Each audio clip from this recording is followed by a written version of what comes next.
Hello good evening everyone good evening viewers. मेरो बहिनीले चाहिँ अस्तिदेखि म्यान्ड्रोलिङमा कहिले चेरी फुल्छ मलाई कल गर्नु ल भनेको थियो। त्यहाँदेखि चाहिँ मैले हिजो चाहिँ फोन गरेँ। अब भोलि चाहिँ स्याटरडे हो, छुट्टी पनि हुन्छ। त्यहाँदेखि आइज ल म्यान्ड्रोलिङ भनेर भने। तर हेर्नुहोस् पानी परेर चाहिँ सबै अँधेरो छ। तर फेरि हामी आउँदा आउँदा पनि रात पर्यो है। यहाँ चाहिँ अब चेरी फुलेर यस्तो दामी भइरहेछ तपाईँको यति बेला चाहिँ। तिमी तार्कुमा पनि सबै झरिसक्यो होला, तर यहाँ चाहिँ स्टिल यतिको फ्रेस अनि लाइभ चेरी।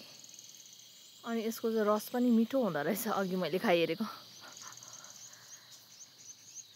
हेर्नुहोस् यहाँनिर चाहिँ पर पर पर परसम्म पनि छ।